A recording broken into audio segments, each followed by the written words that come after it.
Right, so the situation now is a couple of months later, due to various things. I've not been able to work on the monitors. So we think now we've got a good power supply in this monitor. The rear fan has been replaced, but we still have some outstanding faults to look at. In particular, the width of the scan is a bit intermittent, which suggests that there's a crack or some other mechanical problem, I think, with the scan board. But we'll see what happens when the monitor powers up. So it's been a couple of months and we'll see what happens, if anything.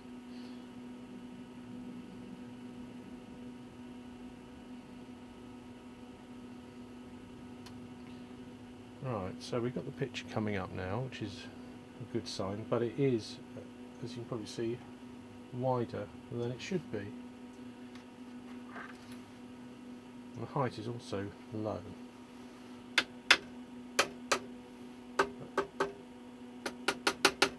Last time this happened, there was a definite mechanical issue that could be provoked.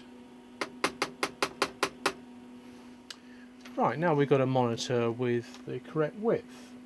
Problem here was transistor TR304. When measuring that with the tester, that gave us 2 diodes as the result. Now these testers aren't perfect and they can be fooled, but that in this case was definitely not working as a transistor.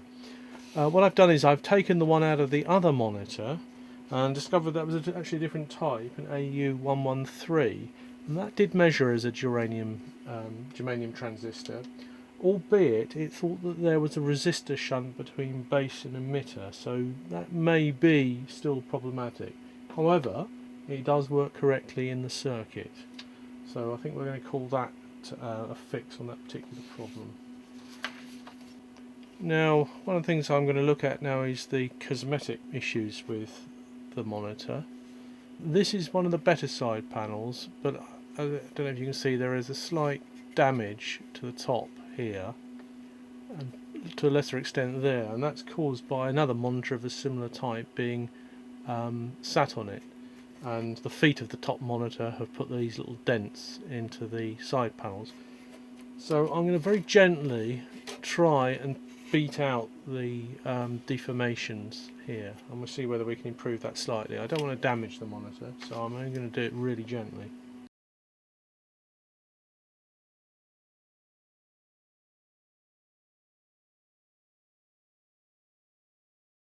So here we can see the damage in a bit more detail here. This has been straightened out, and here we can see that the captive nut is missing. Now I think I'm going to try and repair this using a nut cert.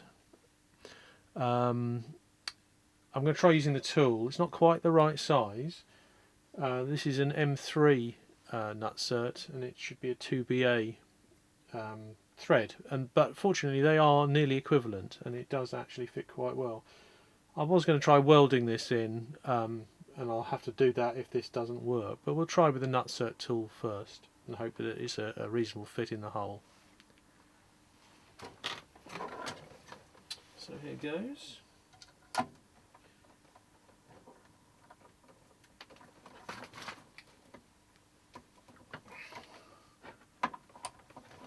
Squeeze.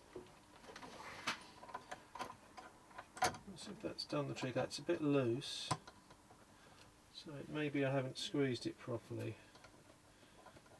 Squeezed it enough. Give that another go. Ah, that feels better. So undo the tool.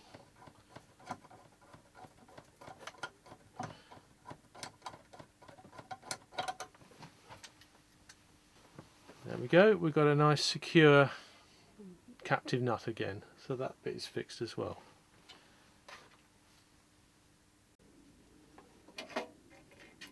So I've managed to get most of the dents out of this top surface, probably caused by other monitors being put on top and bending the thin aluminium.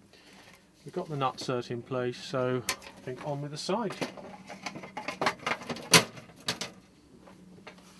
So on the side.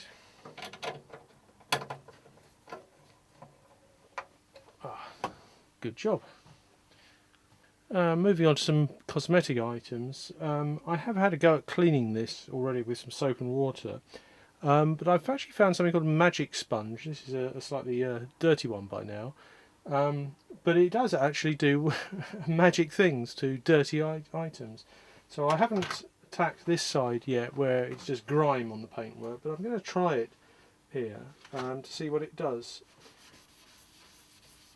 And already, I don't know if the camera's picking this up, but it's lifting off all the dirt to reveal silver colour up here, and it's really kind of grimy and horrible down here.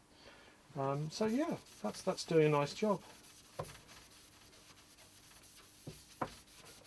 We don't want to over restore these things because they need to show their age, but that doesn't mean to say we can't make them a little cleaner, as if they come into a workshop for some maintenance and the technician has decided to return them to service, just looking a little bit smarter than when they came in.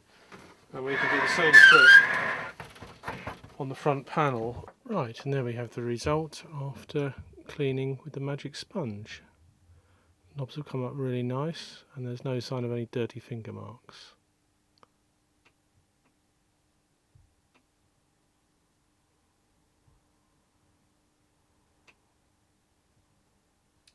And for those of you playing along at home, the Allen key required was a 1.25mm Allen key, as measured with my micrometer. Or it could have been actually an imperial one, which works out at 3/64ths of an inch. And that's the one required to take the knobs off. And now with the front perspex and bezel removed, we can get in there with a magic sponge and do the same trick along the edges, which are just visible to the eye, just to give it a clean up. So we'll give that a go. And already we can see the difference between the bit I've cleaned and the bit that's dirty. So we'll go all the way around just to give this a final birthday treat. And finally, a quick clean out and spray with switch cleaner of the controls here. Q lamp unfortunately has blown its filament and we don't have a spare for that, but the power indicator is good.